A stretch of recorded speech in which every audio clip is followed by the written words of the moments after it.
Así que yo quiero antes hacerles algunas preguntas que escribí acá y quiero que las mediten mientras yo voy dando el sermón, que cada uno de ustedes vaya escuchando y recordando y respondiéndose estas preguntas. Pregunta número 1. ¿Qué es una iglesia para usted? ¿Qué es una iglesia para usted? Esa es la pregunta número 1. Pregunta número 2. Si alguien le dijera a usted, ¿en qué iglesia te congregas? Y tú respondes, Iglesia Oasis de Paz o Iglesia Bíblica Nuevo Nacimiento, y tú respondes a cuál iglesia te congregas, esa respuesta tuya, ¿qué significa? ¿Significa que tú vas una vez a la semana? ¿Esa respuesta tuya significa que tú vas una vez cada 15 días, una vez al mes o una vez perdida, o sea, de vez en cuando? ¿Qué significa eso? Ahora quiero hacerles otra pregunta. ¿Cuál sería la diferencia de tu respuesta a ver una prédica por YouTube o por Facebook? ¿Cuál sería la diferencia? ¿Es eso la iglesia acaso? Muy bien. Son preguntas serias, ¿verdad? El día de hoy vamos a ir a lo que es la iglesia realmente, bíblicamente, en el contexto de qué es una iglesia y cómo debería de actuar incluso cada congregante que realmente ha adquirido un compromiso primero con Dios y después con la iglesia. Porque no sé si ustedes sabían, mis amados, pero cuando tú realmente te conviertes, cuando digo te conviertes, no es que tú te convertiste a sí mismo, sino que el Señor hace la obra en ti. Cuando realmente hay personas conversas, las personas conversas adquieren un compromiso serio con Jesús. Amén. Y por ende, un compromiso serio con la iglesia local, o sea, un compromiso serio con la congregación, con la iglesia donde, valga la redundancia, se está congregando. Amén. O sea, no existe bíblicamente tal cosa como una persona convertida que no tiene un compromiso con la iglesia. No existe eso. Porque la palabra de Dios nos lleva a que alguien convertido tiene un compromiso con la iglesia. Y ahora vamos a ver qué es un compromiso, qué no es un compromiso, por qué no hay compromiso y por qué sí se debe haber, en este caso, un compromiso serio con la iglesia. Amén. Primeramente con Dios, claramente, pero con la iglesia también. ¿Por qué esta palabra? Porque, mis amados, el Señor todo lo ve. Miren, por más que haya congregantes que digan, hablen del Señor, por más que haya congregantes que sirvan hipotéticamente, el Señor todo lo ve. El Señor sabe si tú le estás sirviendo bien o le estás sirviendo mal. El Señor sabe si tú medio le sirves. Si el Señor sabe si tú estás comprometido con la iglesia local, porque el Señor sabe si primero estás comprometido con Él o no. Entonces esta palabra es muy importante. Amén. Amén. Muy importante. Póngase sobre sus pies, por favor, para hacer la oración y comenzar con el sermón. Gracias, amado Padre, en el nombre de tu Hijo Jesús, por este maravilloso día, Señor, por permitirnos la cena del Señor, conmemorar algo tan maravilloso, Señor, con el respeto, Padre Celestial, adecuado, con la responsabilidad de lo que eso significa, Señor. Permitirnos estar vivos y con salud, Padre, a esta hora, Señor, para poder también escuchar esta palabra que ha salido de ti, Señor, que ha salido de tus escrituras, que va a edificar, Señor, al pueblo definitivamente, y que realmente, Padre Celestial, va a despertar a quien sea que pueda que esté dormido en esto que estamos a punto de predicar. Te pido, Señor, que uses a tu siervo, Padre, para que lo que que salga de mí, como siempre te digo, sea lo que tú quieres decir y lo que está escrito, Padre, estrictamente en tu palabra. En el nombre de Jesús también te pido que esta palabra sea, Señor, una gran y buena semilla en cada congregante en este lugar, que estén dispuestos, Señor, y que estén cada uno como esa tierra fértil para poder obtener esa semilla, Señor, y dar fruto abundante. En el nombre de Jesús. Amén. Amén. Amén. Ahora sí, bueno, vamos a ver. Hoy vamos a ver varias cosas que a mí me parece que son muy importantes, pero sobre todo que Dios dejó escritas en su palabra que son muy importantes. Así que tomen asiento, por favor. Muy bien. Hoy en día, si ustedes se fijan, la iglesia está pasando por un grave problema, y es el siguiente. Es muy difícil encontrar en una congregación cristianos comprometidos, primeramente con Dios y segundo con la obra. Es difícil encontrar cristianos comprometidos con la iglesia local. Eso es muy complicado. Ahora, la palabra de Dios nos enseña que realmente deberíamos estar sumamente comprometidos con la iglesia local. Y quiero que vayamos por favor a Hechos capítulo 2.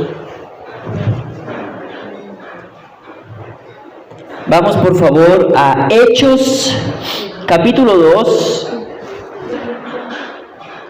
versículos del 41 al 47. Hechos capítulo 2, versículos del 41 al 47. Para ponerlos en contexto, Pedro estaba con el gran discurso, con ese sermón impactante. 3,000 se convirtieron y vean lo que pasa. Versículo 41.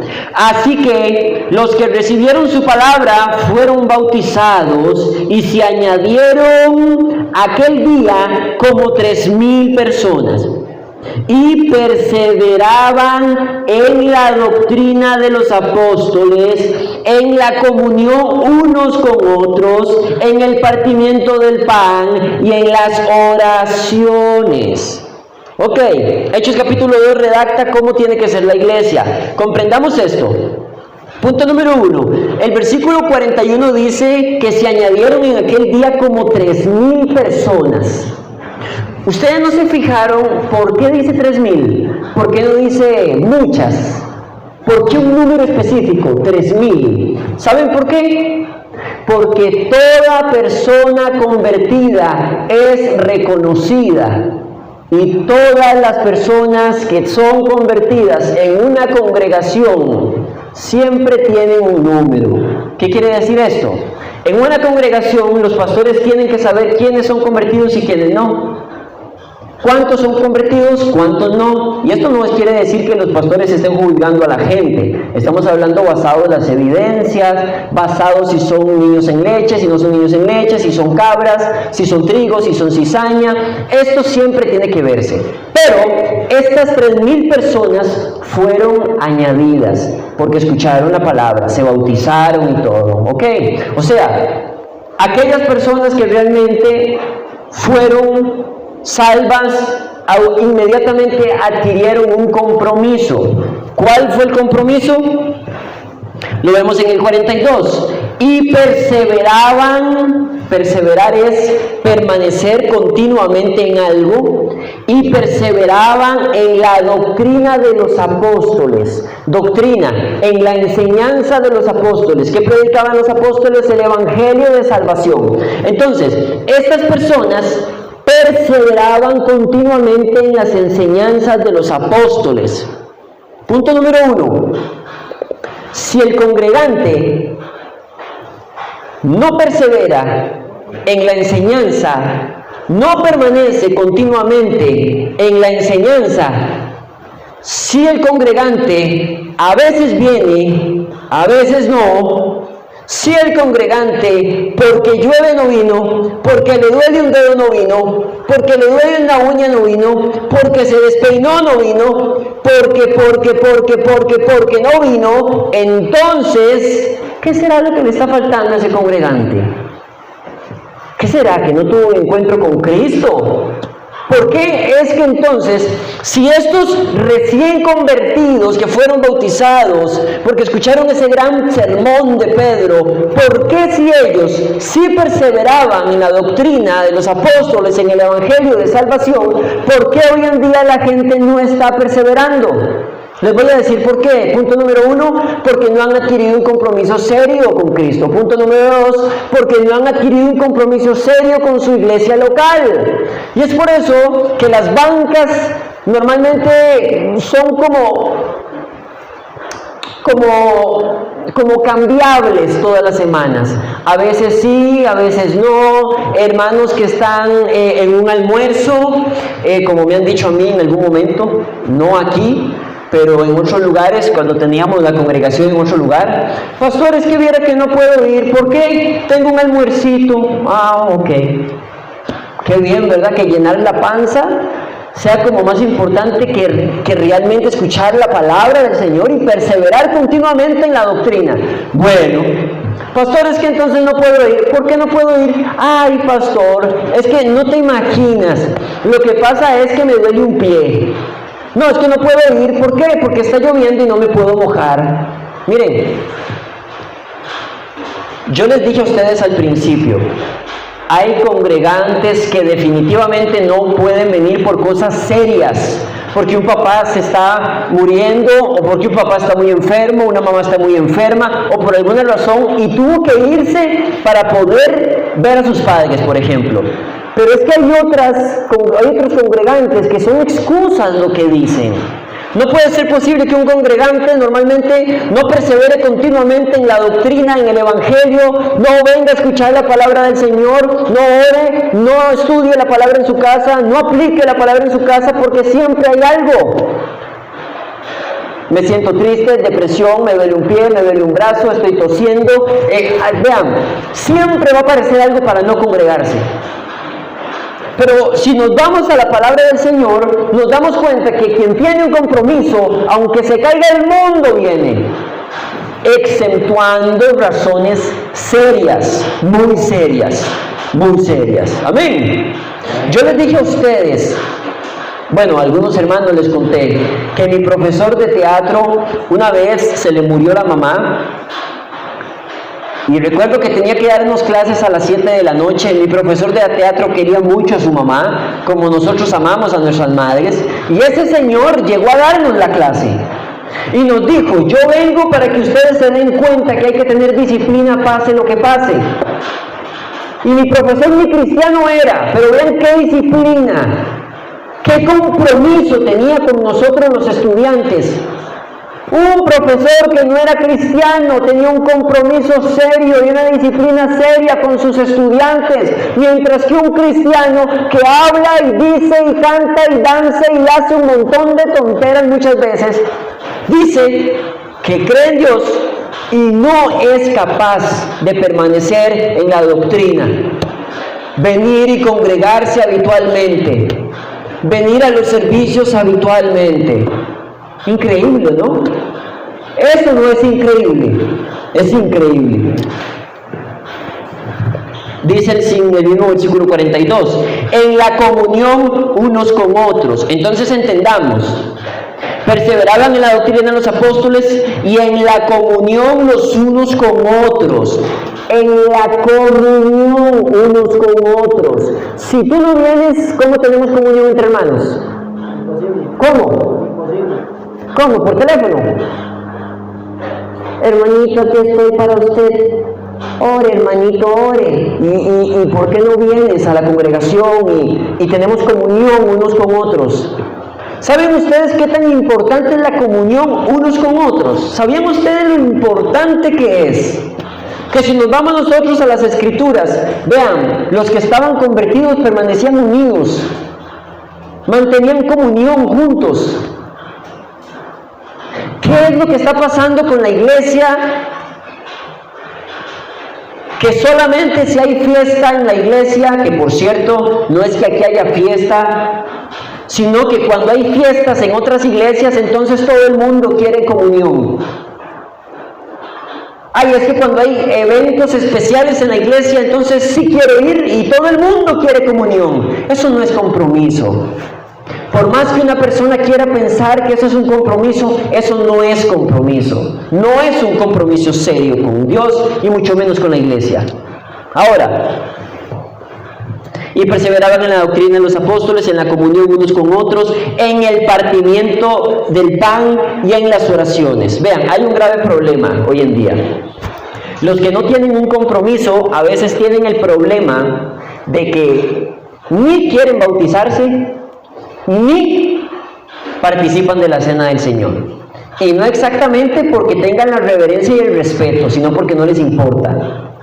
Y tampoco les importa bautizarse. Vean, cuando tenía yo la congregación en otro lugar, habían un par de familias que no querían bautizarse. Y de hecho, cuando les comenté del tema a una de esas familias, esa persona se molestó conmigo. Se molestó. Porque no, es que no, yo no tengo por qué bautizarme. ¿Cómo no vas a tener por qué bautizarte si es una ordenanza del Señor? Y esa misma persona, cuando había danza, pero una ordenanza del Señor, bautícese. No, yo no tengo por qué. Qué lindo. ¿Qué es ese compromiso? ¿Qué es eso? O sea, ¿estamos o no estamos? Porque también hay otro problema. El otro problema es la gente que sí se bautiza sin entender lo que significa y la responsabilidad que eso significa. O entonces come del pan sin entender la responsabilidad de que eso significa. Estamos mal por los dos puntos, amados. Necesitamos un compromiso serio. ¿Saben? ¿Será que la mayoría de congregantes, y no hablo especialmente de aquí, sino del mundo entero, ¿será que han perdido su primer amor? ¿Será que porque ya son congregantes que llevan años en el Evangelio, perdieron su primer amor? Ya no hay un compromiso porque creen que tienen 15 años trabajando en una iglesia a medias y entonces ya creen que ya lo hicieron todo. ¿Es eso un compromiso? ¿Es acaso que la palabra dice en el Nuevo Testamento, hermano, después de servirme a mí 30 años en el Evangelio, ya puedes dejar el compromiso, ser un perezoso y poner excusas para no congregarte? ¿Eso dice en el Nuevo Testamento? ¿O no? No, ¿verdad? No lo dice. ¿Por qué es que entonces las iglesias liberales son las que más se llenan y más gente comprometida con esa visión satánica? Sí hay. ¿Por qué? ¿Por qué en las sectas como los Testigos de Jehová, mormones, adventistas del séptimo día, por qué en esas sectas sí hay personas comprometidas con esa visión demoníaca? ¿Por qué? ¿Por qué? ¿Por qué? Explíquenme. Vean, y esos por qué son los por qué que yo llevé al Señor en oración. Señor, ¿por qué? ¿Por qué? ¿Por qué? ¿Por qué? ¿Por qué? ¿Por qué? ¿Por qué? Y saben, la contestación fue magnífica y no me ayudó, empeoró. Porque no son convertidos. Porque no son convertidos. La gente convertida es como la que está en Hechos capítulo 2. Personas que recibieron el Evangelio, se bautizaron porque se arrepintieron de corazón. Personas que inmediatamente se pusieron en la obra, a obedecer al Señor. Se pusieron a capacitarse para poder trabajar en la iglesia local y servirle al Señor de una forma correcta. Pero hoy en día vemos todo lo opuesto. Voy a enumerar 3 cosas. Hoy observamos, punto número 1, poco o nulo compromiso, que esto se traduce en las siguientes 2 cosas. Anónimos eclesiales o a los que yo denomino los picaflor eclesiales. Escuchen esto. Hoy en día nosotros nos topamos con 3 tipos. Los no comprometidos.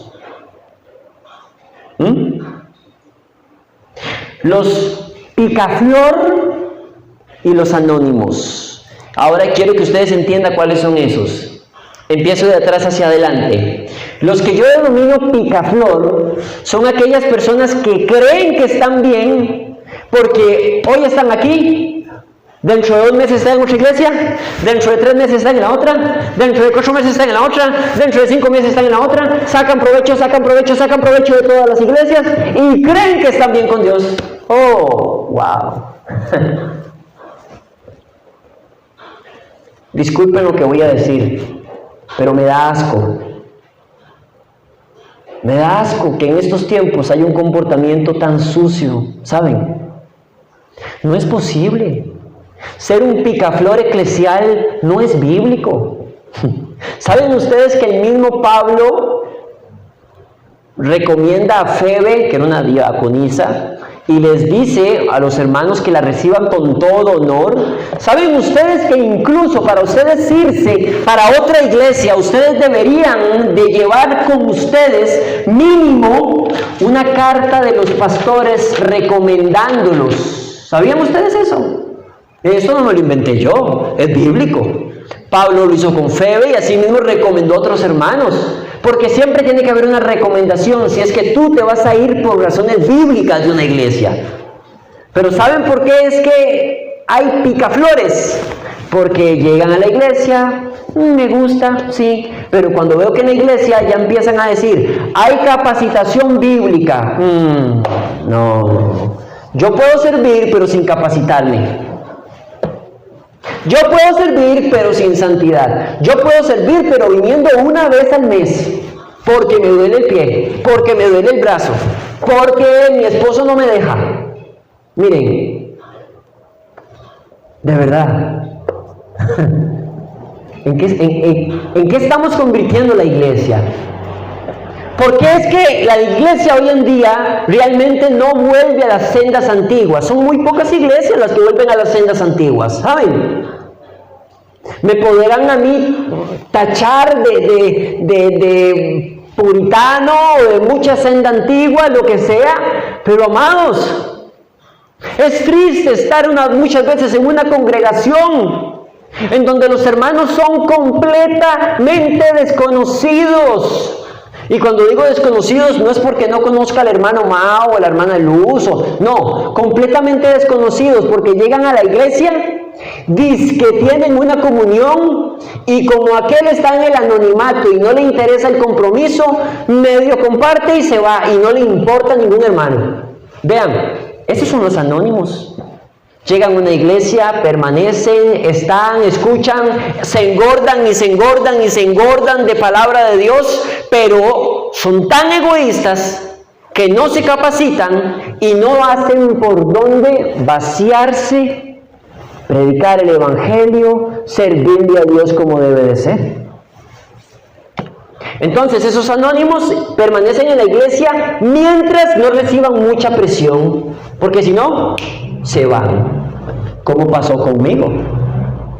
Nosotros en la congregación teníamos familias anónimas que estaban, que compartían, que amaban, pero que nunca sirvieron a Dios en nada. No les importó capacitarse, no les importó la santidad, no les importó el compromiso serio con Dios, no les importó el compromiso serio con lo que Dios manda en su palabra, no les importó el compromiso serio con la iglesia local. Miren, ¿qué pasa? Ahora entienden por qué esos 40 días de ayuno y oración. ¿Lo entienden? Vean, a mí nunca me ha importado tan siquiera pensar que necesitamos en la iglesia 800,000 servidores. ¿Saben por qué? Porque entre los servidores solamente son servidores legítimos los que están capacitados y sirven conforme a la palabra.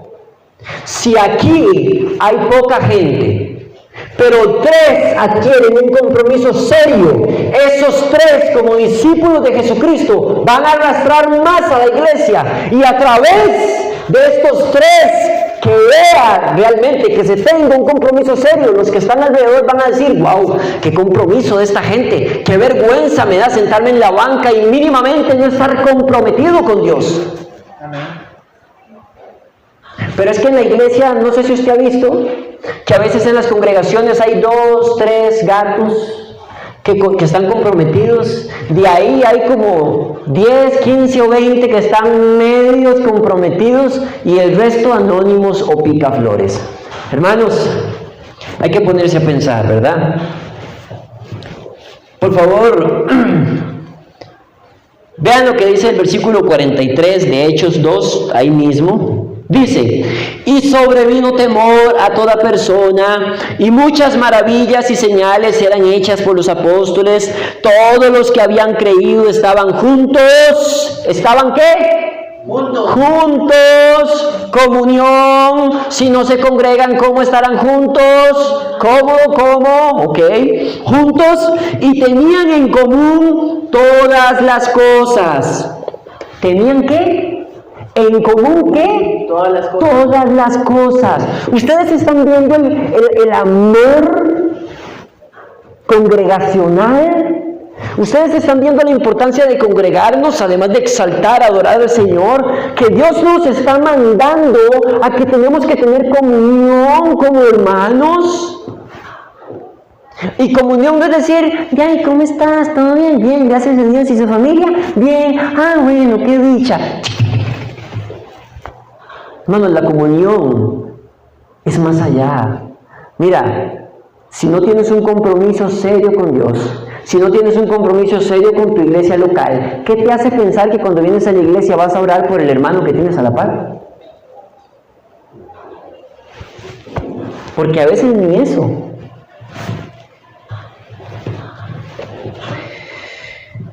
Versículo 45. ¡Ojo! Y vendían sus propiedades y sus bienes y los repartían a todos según la necesidad de cada uno. Y perseverando unánimes cada día en el templo y partiendo el pan en las casas, comían juntos con alegría y sencillez de corazón, alabando a Dios, teniendo favor con todo el pueblo. El Señor añadía cada día a la iglesia a los que se habían de ser salvos. Por favor, ¿por qué Dios tendría que añadir más personas a una iglesia que no está haciendo lo que debe hacer? Y no hablo de aquí, hablo en general. ¿Por qué? Ustedes ven que el trabajo congregacional es tan importante para salir con una obra. Vean qué importante que los hermanos llegaban, adoraban, alababan, permanecían en la doctrina, cantaban al Señor, comían juntos, vendían sus propiedades y las repartían entre el pueblo para que todos tuvieran lo mismo, no hubiera escasez, se amaban, se respetaban. Pero qué belleza, esa es la iglesia de Jesucristo. Esta es la iglesia de Jesucristo, señoras y señores. Y no estamos hablando de un cafecito solamente. Necesitamos comunión, hermanos. Necesitamos realmente conocernos, amarnos, respetarnos, estar juntos, tener respeto los unos por los otros, respetar las autoridades inmediatas, someternos a las autoridades para que también nos enseñen, nos adoctrinen, permanecer en la doctrina de la salvación, estudiar la Biblia, orar, ayunar, estar realmente aguerridos. Pero sin armas de luz, ¿cómo podríamos hacerlo? Por favor, quiero que ustedes repitan conmigo. Armas de luz. Armas de luz. Armas de luz. Armas de luz. Muy bien. Miren, si la iglesia no es luz, ¿cómo entonces los que nos congregamos dentro podríamos hacer la obra del Señor de la forma bíblica? ¿Cómo vas a ir al mundo a evangelizar sin tener un compromiso serio con Dios y con tu iglesia local cuando ni siquiera la Biblia te está respaldando?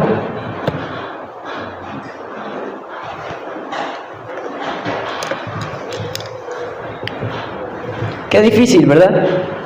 Así es bastante complicado. Muy bien. Las personas que no tienen compromiso por varias cosas. Uno, en muchos casos, como lo dije antes, no tienen conversión o es una falsa conversión. O están agotados, que no justifica. Dos, la ignorancia de la importancia de pertenecer y comprometerse en una iglesia local sirviendo. Esa es la segunda cosa, que hay muchas personas que son ignorantes de lo importante que es realmente estar comprometido con Dios y con la obra. Y la gente a veces no entiende qué tan importante es eso. 3. El preferir mantenerse alejados, como lo dije antes, anónimos, y no tener que servir ni dar explicaciones a nadie, como me pasó a mí también. Y les comenté, en una congregación te vas a topar diferentes personas, gente comprometida y gente que no. Lamentablemente te puedes topar más gente no comprometida, y por eso hay que orar realmente para que el Señor mande personas comprometidas también. Ahora, ¿por qué es importante el compromiso? Punto número 1, porque es ser obediente. Tenemos que entender que si yo amo al Señor, debo obedecer al Señor y comportarme dentro de la iglesia local como está estipulado. 2, es asunto de comunión las unas con las otras y cuestión de autoridad también. Vean, Primera de Tesalonicenses 5.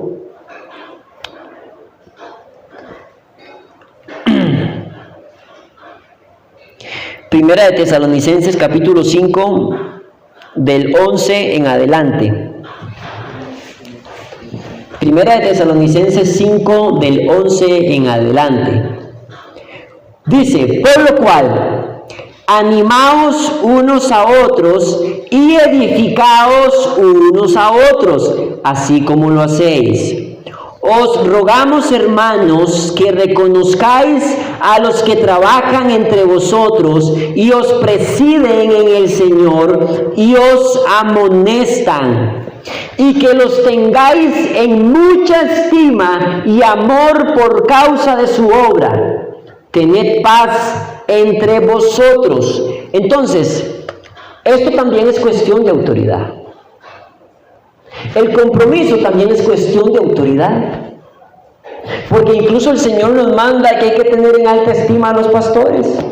Ojo, alta estima no quiere decir que los idolatren y que digan, oye, ahí viene el pastor, uy, pongámosle la alfombra roja para que pase. No estamos hablando de esa clase de idolatría.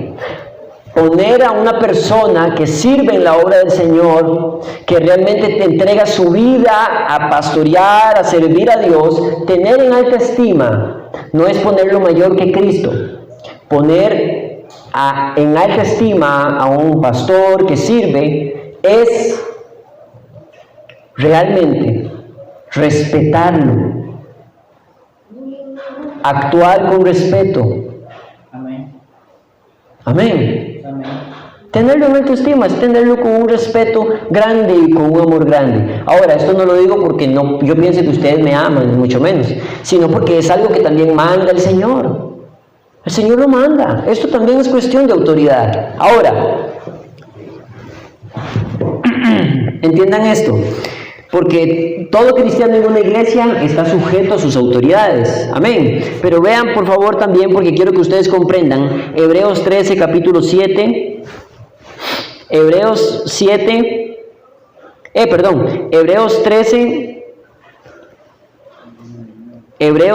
capítulo 7. Hebreos 13, capítulo 7, dice, acordaos de vuestros pastores que os hablaron la palabra de Dios, Considerad cuál haya sido el resultado de su conducta e imitad su fe. Vamos ahora al versículo 17. Ahí mismo, en el versículo 17. Obedeced a vuestros pastores y sujetaos a ellos, porque ellos velan por vuestras almas como quienes han de dar cuenta, para que lo hagan con alegría y no quejándose, porque esto no os es provechoso. Ahora, vamos a Tito capítulo 2. Tito capítulo 2, versículo 15, por favor. Tito capítulo 2, versículo 15. Dice, esto habla y exhorta y reprende con toda autoridad, nadie te menosprecie. Entendamos esto ahora. Estos versículos se han malinterpretado. Porque la gente o pastores han dicho, usted tiene que hacerme caso a mí, obedezca a la autoridad. Miren, escuche, la autoridad de un pastor empieza y termina con lo que dice la palabra. Amén. Esa es la realidad. Amén. La autoridad mía como pastor empieza y termina en lo que dice la palabra. Yo no tengo ningún derecho a decirles, Mao, usted no tiene derecho a trabajar de eso. ¿Por qué? Porque yo soy su pastor y yo lo digo. No. No estamos hablando de esa autoridad, ni Dios está hablando de esa autoridad. La autoridad delegada por Dios, y yo como autoridad, o la hermana como autoridad, mi esposa como autoridad, siempre esa autoridad va a empezar y terminar en lo que diga la palabra. Por lo que el tener un compromiso serio con la iglesia local significa también sujetarse a las autoridades pastorales.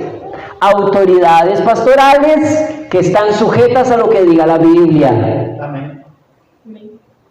Porque esta es la autoridad. Amén. Lo que dice la palabra, claramente Dios a través de su palabra. Amén. Repito, la autoridad que yo tengo comienza y termina con lo que dice la palabra del Señor. Ahora, porque ya vamos a terminar. Quiero que ustedes vean quiero que ustedes, por favor, lean lo siguiente conmigo. Segunda de Corintios 11. Segunda de Corintios 11, 23, 27.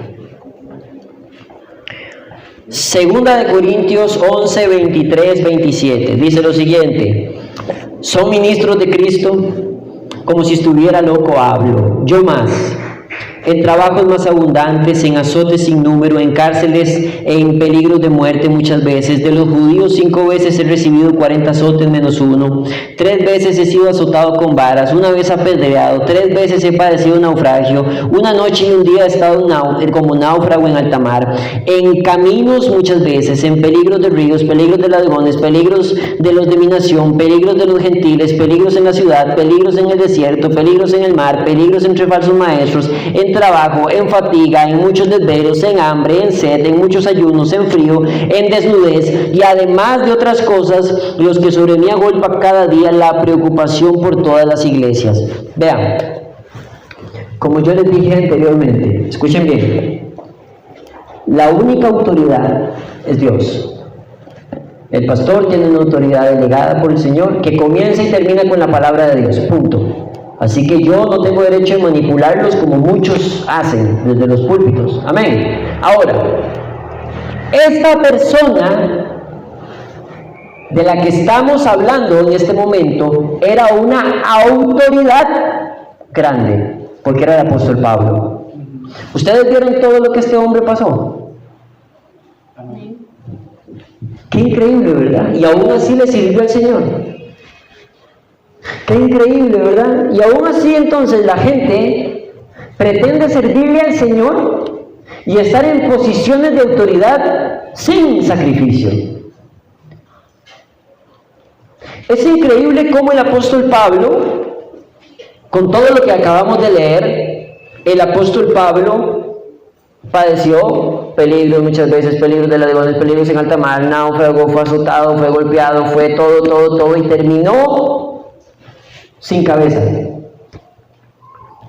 Miren, yo no veo en ningún lugar de las epístolas de Pablo que Pablo diga: ay, Señor, te pido por favor que me perdones, porque como hoy me azotaron 3 veces menos una y quedé náufrago, voy a dejar de servirte.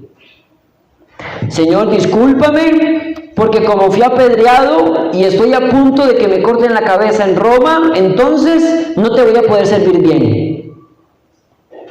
No, ¿verdad? Mas el apóstol Pablo hasta el último de sus días sirvió al Señor como decía la palabra de Dios. Amén. El apóstol Pablo hizo, siendo golpeado, siendo náufrago, siendo y habiendo padecido tanto, hizo. Ahora, los discípulos pasaron 3 años y un pico con Jesús. ¿Cierto? Discípulo viene del griego matzetes, que significa alumno o aprendiz. Ellos como alumnos o aprendices aprendieron de Cristo, por lo que entonces se calificaron con Cristo. El apóstol Pablo, después de Hechos capítulo 9, cuando normalmente queda ciego, luego recupera la vista y todo más, podemos ver en Gálatas capítulo 1 que el apóstol se fue 3 años después de eso y se capacitó y comenzó después la obra. Pero en una iglesia local, como no hay compromiso, la gente no se quiere capacitar. Quiere púlpito, quiere servir, quiere hacer esto, quiere hacer lo otro. Quieren hacer todo en la iglesia, todo lo que les conviene, pero no quieren congregarse habitualmente. No quieren santificarse, no quieren orar, no quieren ayunar, no quieren aplicar la palabra y actúan al final como solamente actúan las personas no comprometidas con Cristo. Amén. Amén. Vean, mis amados, esta palabra del día de hoy, lamentablemente tenía que haber escuchado muchos más. Y no para tirarles hachazo a los que vengan, sino me refiero porque hubiera sido de provecho. El compromiso que acabamos de leer del apóstol Pablo de seguir trabajando seriamente con el Señor, el compromiso que tenía el apóstol Pablo era porque tenía un gran compromiso con Cristo. Si tú no tienes un compromiso real con Cristo, no vas a tener un compromiso serio con la iglesia local. Y entonces te vas a perder de una iglesia como la que dice Hechos capítulo 2 del 41 al 47. ¿Cuántos realmente anhelarían una iglesia como la de Hechos 2, 41 y 47 en su máximo esplendor? Porque no digo que no la tengamos, en su máximo esplendor. Porque las iglesias siempre tienen que ir creciendo bíblicamente. Pero si muchos congregantes quieren estancarse, miren, ¿qué están esperando? Amén. Amén. Muy bien. Yo espero que esta palabra pues realmente les haya sido de comprensión para cada uno de ustedes y que sobre todo haya sido de edificación. De igual manera despedimos la transmisión para todos los que nos ven desde los otros lugares. Deseando exactamente lo mismo, personas comprometidas con el Señor, personas comprometidas con la iglesia local, personas que se capaciten, personas que oren, personas que ayunen, personas que se congreguen, personas que viven en comunión, personas que alaben juntos, personas que no sean hipócritas. ¿En qué sentido hipócrita? En el sentido de que no digan algo y hagan otra cosa. Necesitamos personas con un compromiso serio. La obra del Señor necesita compromiso serio. Amén. Amén. Bendiciones.